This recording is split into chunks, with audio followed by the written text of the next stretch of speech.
problemas de objeção de consciência que aliás têm estado agora. Sim. Como sabem, um dos obstáculos que houve à execução da lei saiu do referendo foi a objeção da grande maioria dos obstetras que seriam chamados a fazer os abortos nos hospitais públicos. Essa objeção de consciência, de cerca de 85% desses médicos, fez com que se iniciasse uma campanha jurídica para alterar o código deontológico. E é uma coisa que, embora não diga respeito à maioria das pessoas, porque está circunscrito a uma classe profissional, acho bom, é bom que as pessoas tenham consciência da situação. No fundo, no referendo, que nem sequer teve uma votação cumulativa, houve um pedido de despenalização do aborto. E o código deontológico dos médicos, por outro lado, existe desde há cerca de 3.000 anos e que, em várias alturas, foi atualizado em função das evoluções culturais. A última que está é da década de 40 da Segunda Guerra Mundial, nos horrores que se verificaram. Faz parte da autonomia da profissão e representa a maneira como os médicos se organizam para fazer a sua profissão. E, portanto, embora legalmente ter mudado a lei, a Ordem dos Médicos não pode processar um médico ou excluí-lo por praticar um aborto. Portanto, não havia necessidade prática de obrigar à mudança da lei. O governo do poder, sem um mandato, nem sequer um mandato democrático, nem sequer uma legitimidade democrática, no referendo, iniciou uma ação jurídica contra a Ordem dos Médicos para que se mudasse o código deontológico. Estamos aqui perante um caso que, a meu ver, é grave e que devemos estar atentos e apoiar, porque consiste no poder de querer achar que a sua força é, neste caso, através de mecanismos judiciais, que a sua força pode ser superior à autonomia de organizações, neste caso profissionais, mas poderão ser outras, à autonomia de organizações de sociedade civil. Este processo está a decorrer.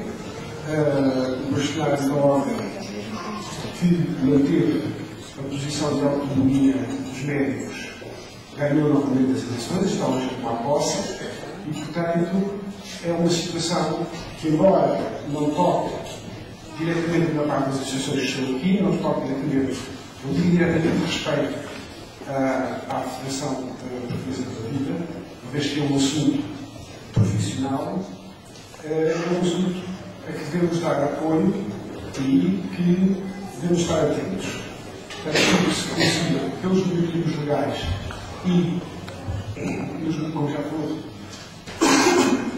como falou aqui o colega do Algarve, de mantermos uma pressão para que os médicos possam manter a objeção, de ser constitucional, à realização da prática dos abortos.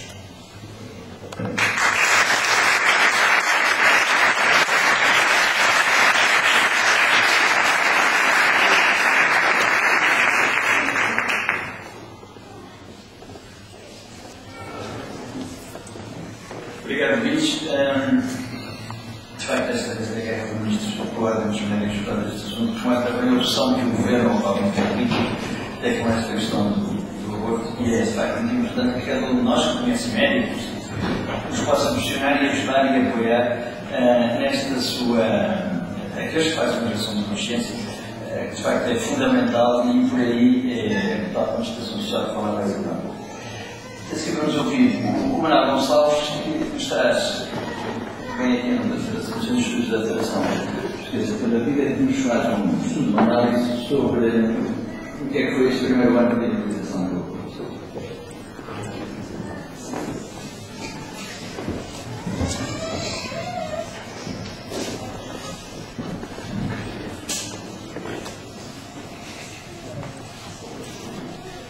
Dia a todos. Em primeiro lugar, dizemos que a Força de Defesa pela Vida, quando trata números, nunca se esquece que está por trás dos números, ou seja, são vidas humanas.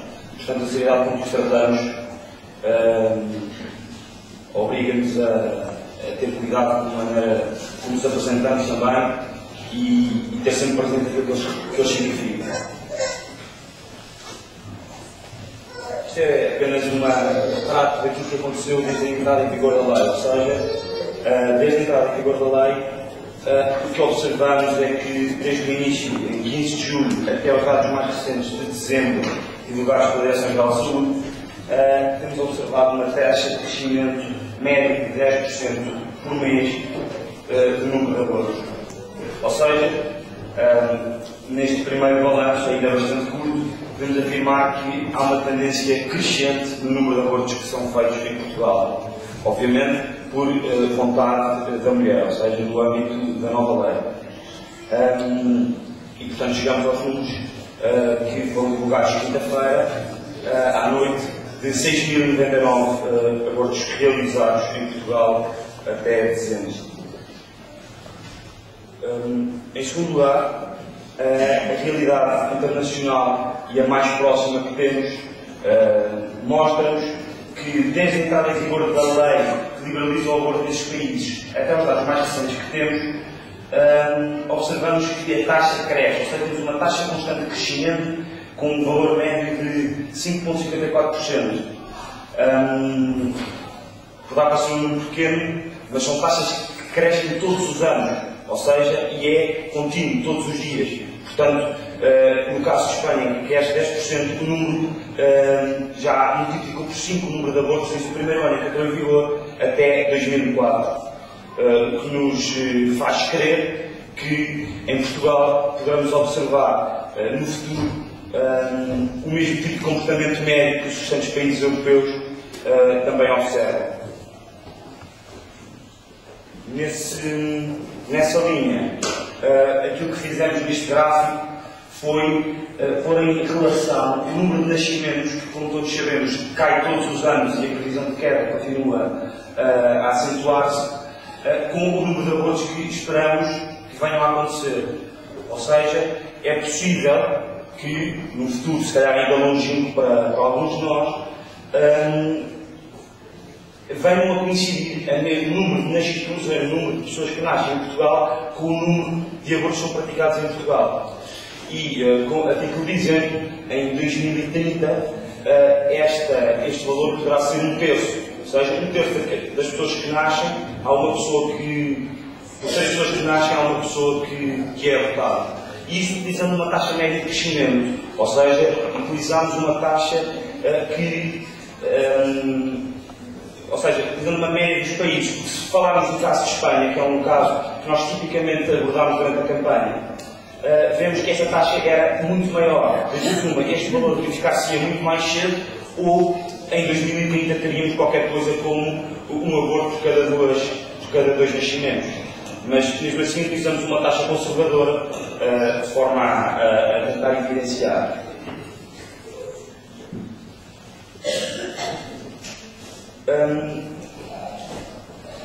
E ainda no slide anterior, peço desculpa, dizer, quer dizer, é dito que 10% de uma taxa de aborto é algo pequeno, segundo as previsões para este primeiro ano. Quer dizer, de facto é pequeno em relação à média que observamos no país, mas são países que têm aborto há 20 anos. Portanto, nós não podemos comparar esses valores com a média europeia quando tivermos a lei e a prática em velocidade cruzeira, ou seja, em que já esteja totalmente a funcionar em pleno. E isso será, segundo as médias dos outros países, também por volta de 2030. E aí não será 10%, aí será 30%, que será muito superior àquilo que é observado noutros países. Ao mesmo tempo, também o Dr. Gilberto Gato referiu no estudo aqui, dados de Baixa Segurança Geral de Saúde, temos que mais ou menos de 15 anos a abortar são apenas 1,5%, uma porcentagem muito pequena, tendo em conta aquilo que era anunciado antes do referendo de há um ano atrás. E também verificar que a grande maioria, quase 50%, está na faixa etária entre os 25 e os 34 anos, ou seja, a idade que habitualmente as mulheres e as mães têm filhos. Por último, aquilo que nos faz encher a nós, população portuguesa, pela vida, ou seja, a ajuda que prestamos continuamente ao longo dos anos e que este ano, 2007, se apresentou, como também a Joana referiu, apresentou um boom inacreditável. Temos crescimentos na ordem dos 65% na procura dirigida a associações que fazem parte da Federação. Um estudo feito através de inquéritos mostra-nos que até em alguns casos mais que duplicou o número de procura e o número de ajuda prestada, e de facto é isto que nos faz acreditar que a verdadeira solução para o aborto e para este drama é a ajuda prestada concreta de apoio às mães e às vidas que vão nascer. Portanto, isto é também dizer, se não seria honesto, este aumento também tem muito a ver com a exposição que este tema teve no ano passado e, portanto, ao menos estamos agradecidos ao referendo e toda a campanha de ter aumentado o número de procura e, portanto, temos possibilidade de ajudar mais mulheres, mais filhos a nascer em Portugal em 2007. Muito obrigado.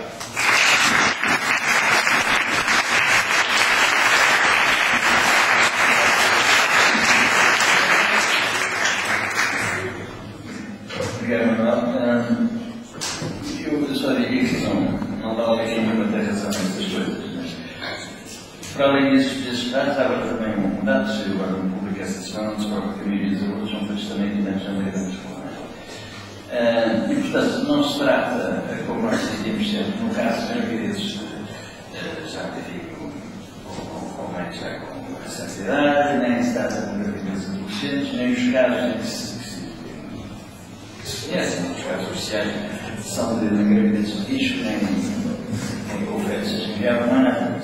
Em regra, e os dados que se conhecem, e os oficiais, sobre isso agora não há discussão, são raparigas não há 30 anos, vivem na zona da Lisboa, e há aqui alguns nós que sabem disso, e quem vai assistir a viagem tem que usar, porque não me parece que seja exatamente essa das essas vão ali ao ponto de apoiar.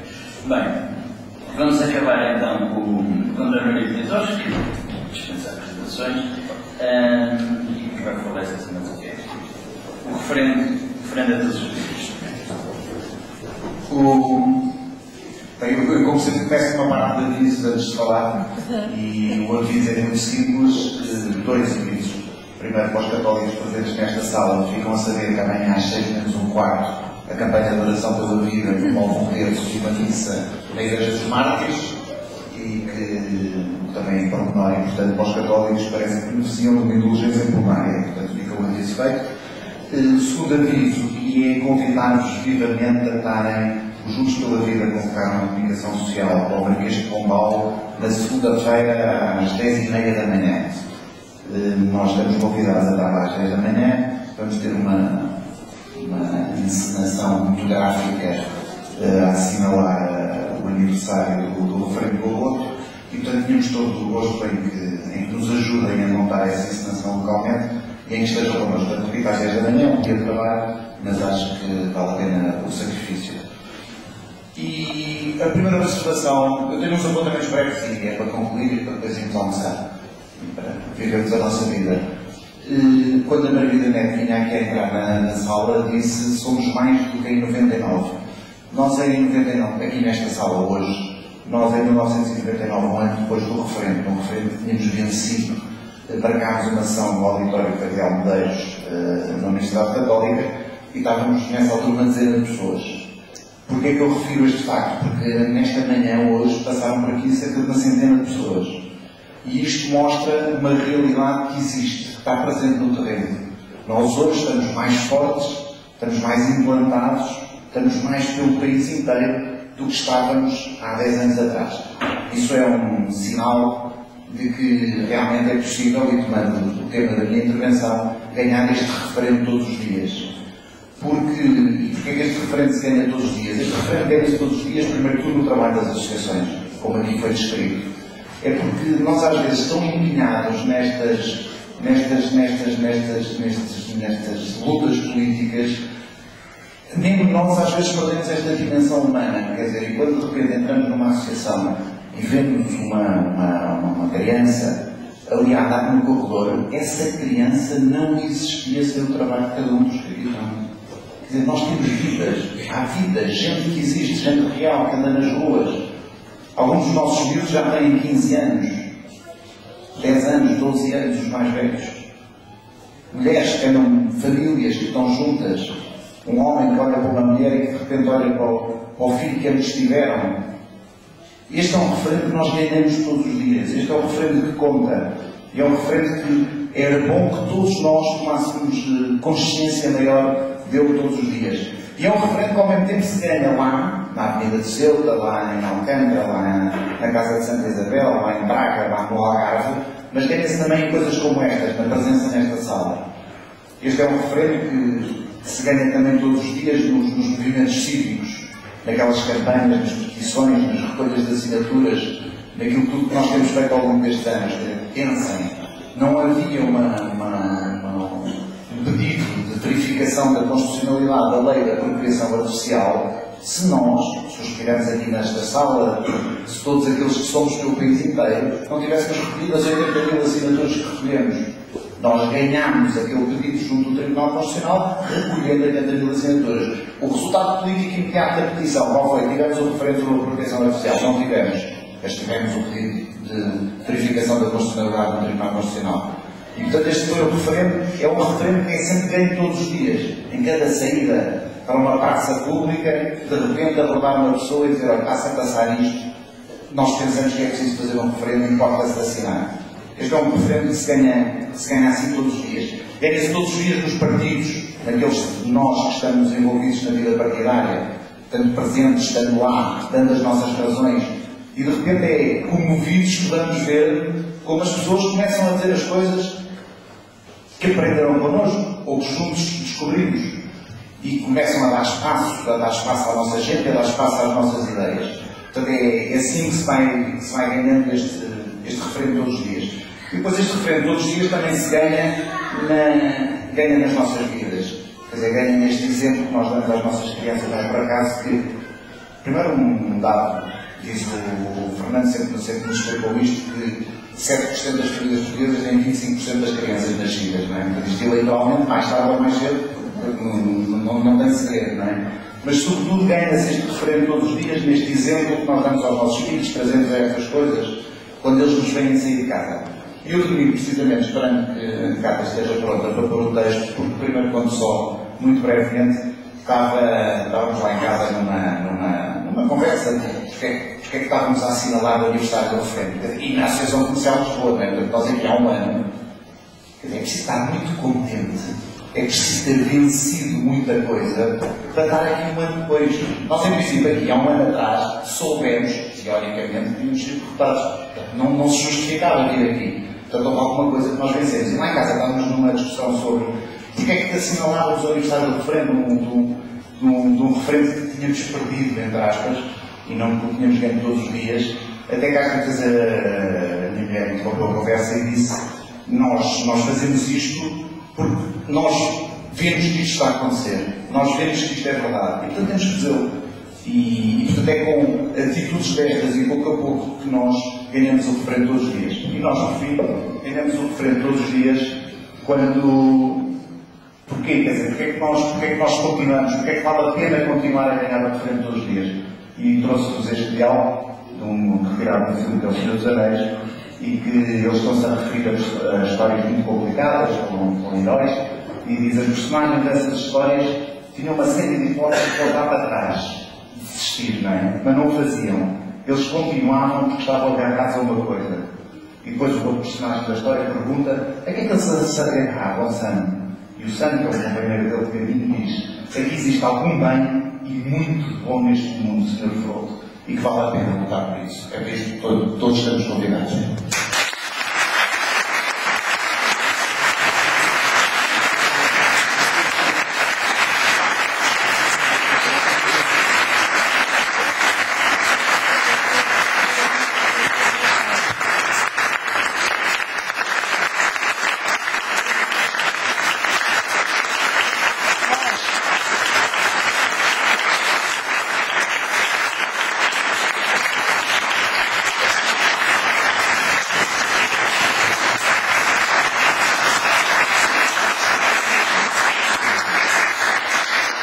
Pronto, obrigado. A ideia era não estarmos aqui daqui a talvez um ano, não é suposto, mas provavelmente estaremos. De qualquer forma, depois já estará conversado. De qualquer forma, só dizer dois dados.